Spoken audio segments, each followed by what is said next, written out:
it's the focus of an intense ethical and political debate going on in America today. Gun control campaigners point to the carnage in our schools and on the streets of our cities. Organizations like the National Rifle Association run glossy commercials proclaiming the right of every citizen to bear arms. Politicians argue about the scope of legislation. Everyone's agreed that something needs to be done about the violence in our society, but what? In this series, we're trying to read the signs of the times in response to the challenge of Jesus Christ. What's going on in our world?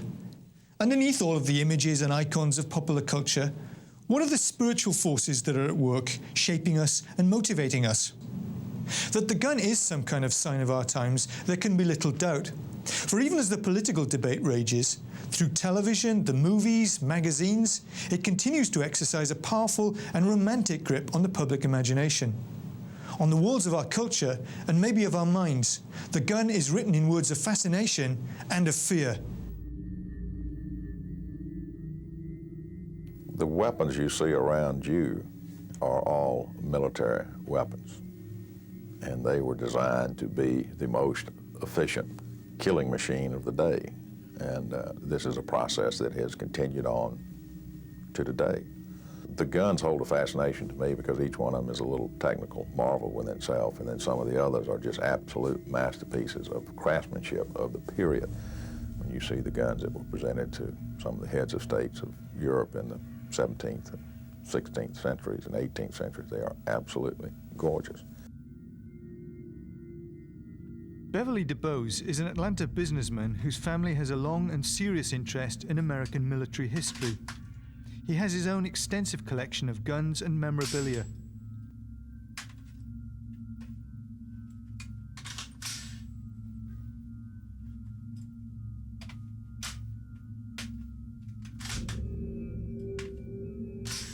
The gun has been a part, by necessity, of American history from the very beginning. And it's something that you can't separate from that history, because at the time you could not separate a man from his gun. It was just an absolute necessary tool for not only defense but survival in providing food for the family. Guns are such a ubiquitous part of American history because they were integral to the daily life for so long, as well as the military actions. And if you think about this country, it was, in essence, wrested from the Native American Indians at the time, or you can call them earlier immigrants, if you will. And so the flintlock musket was a part of that. It was also very much, you think of the wars we were involved in from our very onset, you know, we were involved fighting, England was fighting France, England was fighting Spain, and the colonists were the extension of England's foreign policy. So we were constantly involved in some sort of combat as a result of the politics of Europe.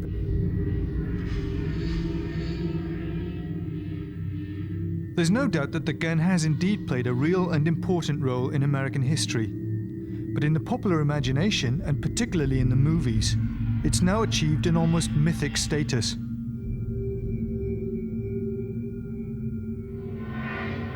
Bart Palmer is Professor of English and Communication at Georgia State and has written about the mystique of the gun in a book called Hollywood's Dark Cinema. One of the persistent themes of American culture is the conflict between established law and order and natural law and order. And one of the ways in which our cultural objects, particularly films, work this out is often by presenting conflicts between the claims of law to settle disputes and to establish a social order, and the claims of an individual using what we might call righteous violence to establish law and social order. And in fact, we have a good many cultural forms that more or less suggest that the claim of natural law, of the individual, the charismatic hero to establish social order, is higher for us than that of established law and order. It's particularly true in the Western. The Western is the greatest American cultural product to illustrate the claim of natural law.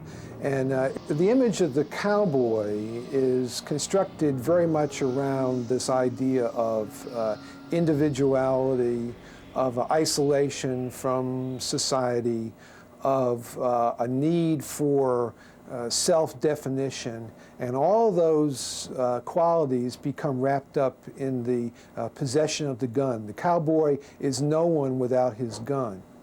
One of the interesting things about the image of the cowboy, however, is that he's often presented in American movies as a reluctant hero. That is, violence is the last resort of such a character. His violence is therefore always righteous. It's always provoked by lawbreakers, by those who transgress, by those who violate the law. And then the cowboy has to step in and restore law and order using the gun. This is a very potent American myth. It's why I think that we, as a country, have such a difficulty with any notion of gun control, because we all imagine ourselves as cowboys in the last resort. When the law fails, then it's up to us to shoot it out with the bad guys. But the consequences of this glorification of violence on the streets of our society is something that very much concerns Dr. Joseph Lowery, who's president of the Southern Christian Leadership Conference. Well, I think that the age in which we live has pretty thoroughly affirmed violence as an acceptable means of resolving conflict, whether that's international policies and conflicts, from Desert Storm to the electric chair, to the movies, to even our music. Violence has been affirmed as acceptable behavior in resolving conflict, and the gun is a symbol of violence. And I'm afraid we're not listening to the biblical word about he who lives by the sword will perish by the sword. And I think the gun, the smart bomb, the missiles, all of these things are signs that our values are deteriorating, our concept of life as a sacred lease from God, and I say lease deliberately because I think we are held accountable for it. Wherever it's a gift, we don't feel the level of accountability we do with a lease.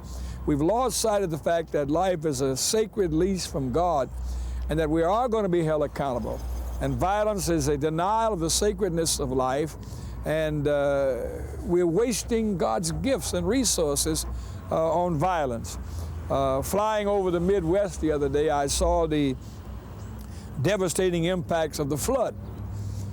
And flying in this jet plane and enjoying all this technology, it just occurred to me that we couldn't do anything with the fury of the river. All of our technology, walking on the moon, scraping the bows of the ocean, we still could do nothing but what we did hundreds of years ago. That's pass sandbags to try to hold back the fury of the river. And maybe God is speaking to us through the river, and maybe the message is you can't shoot a river. We can't solve all our problems by violence, and until we learn that, we're going to sow the wind and reap the whirlwind, and that's what we're doing. We're reaping the whirlwind of having affirmed violence as an acceptable means of resolving conflict. The SCLC is committed to combating the mystique of the gun in America, particularly among the young.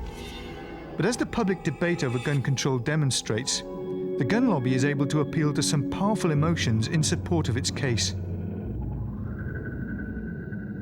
I think that in this context of the debate over guns and gun control, the role of the NRA is able to stir or to touch that kind of hidden fear that someone wants to disarm you, so to speak. And I think that if you look at the vast, vast, vast majority of people who own guns that have never committed a crime and have never killed anybody and used the guns only for recreational purposes or home protection, if you will, to make them to feel better, that they have a fear that once you take one step, then it leads to another step, and it leads to another step. And there are groups in this country that would frankly love to see total disarming of society. Their theory is if you disarm the populace, the only people who will have weapons are the criminals, and I firmly believe that that's the case. I mean, you have the Sullivan Law in New York, which is probably the most stringent handgun law in the world, but people up there shot right, left, and center all the time, because if you want one, you can get it somewhere. The stand that organisations like the SCLC have taken on the issue of violence has been principled and consistent. But it has also been extremely costly, prompting many people to question the efficacy of this witness. We think that real power is spiritual power, that material power, the power of a gun, the power of a sword, even the power of wealth, is not basic, authentic power. That basic, authentic power comes from a sense of selfhood, a sense of myself as a child of God, and the power to love, the power to forgive, the power to heal, the power of struggle. The power is in the struggle. There's an African proverb that says, the joy of life is in the struggle, and that the victory belongs to God, but that our responsibility is to struggle. And it's power in the struggle. We didn't have any guns to change the segregation laws. We didn't use any guns. We used our spirits. We used our love. We used our commitment to justice, and it was more powerful than the fire hoses. I watched in Birmingham as humble, simple people in faith walked on toward the cross, and firemen ignored the order to turn the hoses on. Policemen ignored the order to turn the dog loose, because the power of the presence of God in children, in simple people, changed their minds, changed their hearts. That's the only real power. The power of guns, the power of bombs creates more problems than ever resolve. That kind of raw power does not resolve problems, it creates problems. Problems are solved in love and in the power of the Spirit. The gun, a collector's item, an image in celluloid, a toy in the hands of our children, a symbol of violence. With me to discuss this complex and disturbing aspect of our culture are Marcia Riggs, who's Professor of Christian Ethics here at Columbia Theological Seminary, and Brian Childs, who's Professor of Pastoral Theology and Counselling. Brian, when we think about the signs of the times, I mean, it's easy to get sort of disheartened and depressed about what's going on in our culture. But I think when we come to the gun, it's easy to get really apocalyptic, isn't it? Yeah, my experience working in an inner-city hospital over the last 9 years in Atlanta is an example of that. When I first came here, the majority of the traumas that came in on the weekends were automobile accidents. Now there's no question the majority of the traumas are gunshot wounds. And we now have armed guards in the emergency room, because people who have done the shooting often come to the emergency room to finish the job. And so there are armed guards to protect the physicians and other staff and the patients from persons who may come into the hospital with guns of their own. Do you get any sense of the age of these people? I mean, is it covering all age groups, or is it particularly the very young? It's young people. It'll be generally people in their late teens, early 20s. Do you get depressed about that? I don't know what to do. Yes, very much so. Marcia, when it comes to thinking about the kind of dynamics that are involved in this sort of vicious circle that's involved, I mean, it seems like when you get reports on the news of horrific shootings and all that sort of thing, for all of those people who say we must do something, we must get rid of guns, there are others who will actually use that as an argument to say, well, I ought to go out and buy one. I ought to actually get one to protect myself. Well, I think that's the case because people feel like they're caught in the crossfire. And literally, there are people caught in crossfires. Children who live in public housing, for example, are always getting inadvertently shot by drive-by shootings and so forth. But you also have folks in their homes feeling violated by intruders and therefore needing protection. So this whole image and feeling of being caught in the crossfire is critical. Do you understand that desire to actually go out and buy one to protect yourself? Yeah, I think I've even had that desire, but haven't ever acted on it, just because it gets frightening. How are you going to protect yourself, for example, as an oppressed person in society, a black youth, for example, or a woman who feels like, you know, the fundamental nature of society is unjust, and that perhaps police aren't even going to protect you. So, you know, that you might even be the object of their violence. Therefore, yeah, why not? Get a gun, protect yourself. What kind of, as a Christian, what kind of Christian principles, what Christian kind of biblical texts or whatever, kind of form your own thinking, your own reaction to what's happening with respect to the gun, Brian? Well, the first thing that comes to mind is one of the nicknames for a gun is the equalizer. Now, you know, that's a very important theological concept, equalization, the leveling kind of thing. But when you refer to the gun as an equalizer, what you're really talking about is the oppression of another person, or the blowing them away, getting them out of your way, so that there's no longer an other in which you could be possibly in conflict with or in disagreement with. That runs counter to the notion of equalization that Paul might be talking about when he's telling the Colossian community about neither Jew nor Gentile, or a male or female, or free or slave. I mean, that's a different kind of equalization that honors differences possibly, but honors life. And the equalization of the gun means that one lives and the other one doesn't. That's you. Well, I guess for me, because I think really the fundamental issue is anxiety, you know, that folks are anxious about their lives in many ways. I found myself looking at the gospel text in Matthew, for example, where the passage that talks about, you know, are you anxious about what you're going to wear, what you're going to eat, all this? Why are you so anxious? You know, and I think about that in terms of our losing sight of who oversees the world, you know, the whole issue of God's sovereignty and how that occurs in our lives and for us, as well as a kind of flawed way of valuing that we have at work. You know, we are concerned about having clothes and having this and having that, and then defending it and keeping it, you know. So that whole, like I said, gospel text that deals with anxiety and valuing and really looking and seeing who's in control, who's overseeing this. Yeah, there's a cheap novel that I remember once reading, Fear is the Key. It's that fear really drives so many things that we do. Do you think that that's something we can be released from as a culture? I mean, or is that something we simply have to live with?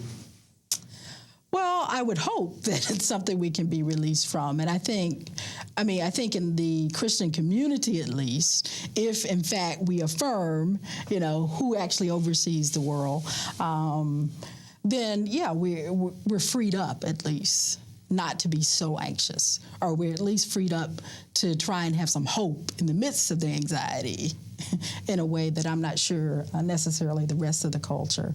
Now, our interface with the culture is the question, too. How do we help translate or help other people feel hopeful in the midst of anxiety so that they react differently? Can you be hopeful? Well, I'm not terribly hopeful. While I agree with Marcy on the kind of the normative or the idealized notion of Christian hope, I guess I'm somewhat of an empiricist and a pessimist and say that it seems like the human condition is driven by anxiety. And unfortunately, the way that most of us tend to avoid the anxiety is through the expression of power somehow, whether it be economic power or violence, physical power, or anesthetizing ourselves from feeling the anxiety. And so it seems like we're just consumed with it.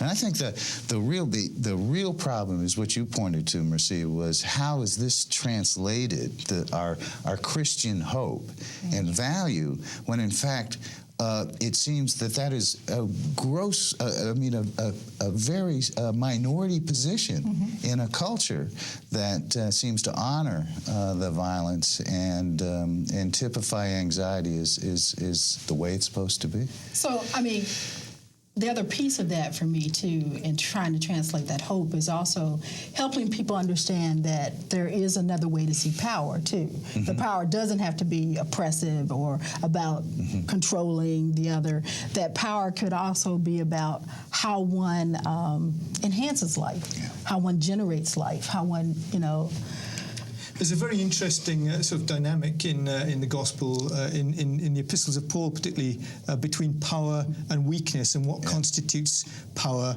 in this world, and where real power lies. A verse I'm thinking of is in 1 Corinthians 1. The word of the cross is folly to those who are perishing, to those who are being saved. It's the power of God. For the foolishness of God is wiser than human beings. The weakness of God is stronger than human beings. What's that all about? What is the power of God in terms of when related to human power? Well, and this isn't my own thought. I'll say others before who thought probably more deeply than I at this point about it would say, on the one hand, it seems to me that when you look at a text like that, the power of God, one way of looking at it might be that the power of God is that which gives life even in the midst of violence. Because the power of the cross is about resurrection. So if we focus on, that's one way of focusing on it, is the power of God is about giving life in spite of the fact that the reality is a violent reality, which is, so for me, and I think that's a position I would have to go with, sort of, because there's something fundamental about the fact that our central symbol, the cross, is also a very violent symbol, So how do we sort of redeem the cross even in the midst of that is because we have resurrection. Something to do with maybe the courage to endure as well, seems to me is relevant. Mm-hmm.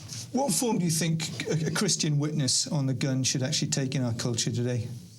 I mean, it's we can sit and talk about it, but are we just wringing our hands? I mean, what form should a Christian stance towards the gun and the myths associated with the gun take?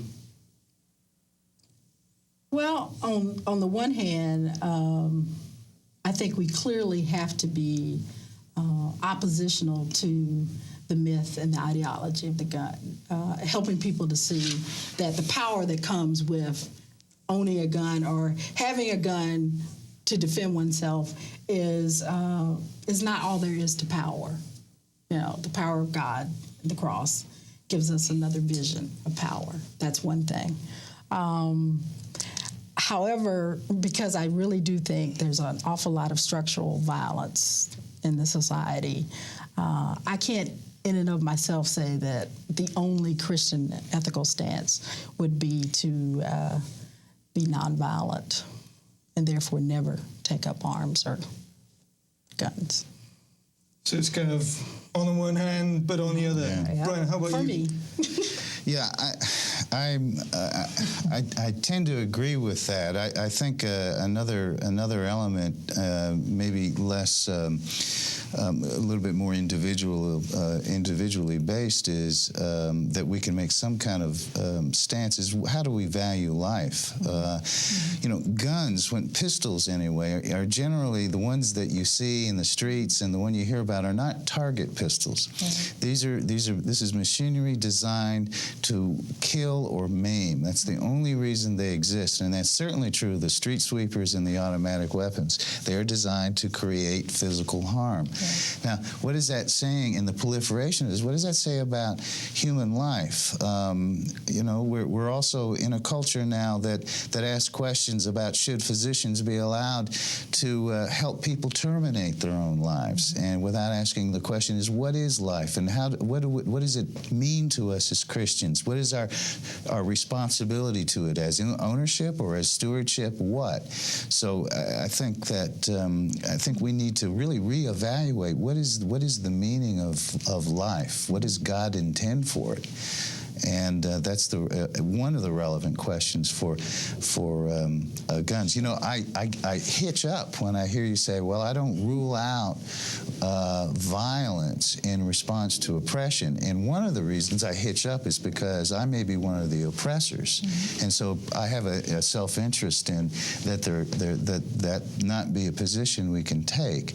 On the other hand, I'm not a pacifist either. I certainly would defend my children with every last breath that I have. And so it is when I'm more honest with myself on the one hand and on the other. But I think the structural violence that we have in our society, the availability of guns, it's so easy. We could go out on the streets of Atlanta and get a gun in 20 minutes. Or we could legally get one in a couple of days. Is rather frightening, and we talk about using guns in political interventions or around the country, and so or in the world. So it's in terms of taking the kind of spiritual pulse of our culture, if that's possible. What does this actually say to us about where we are at this point, the late 20th century? Where are we? It probably says something about the pulse is pretty weak.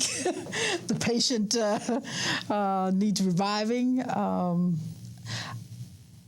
The patient may need a heart transplant. Yeah, we really aren't taking our cues from the Judeo-Christian heritage that we say is a part of us. I think that's sort of become submerged more and more, and other value systems have more sway. Well, my thanks to Marcia Riggs and Brian Childs for joining me to discuss the gun. Thank you for your company. In the next program, we're going to be talking about the game, sport in America, as a sign of our times, so I hope you can join us then. Until then, from all of us here, goodbye.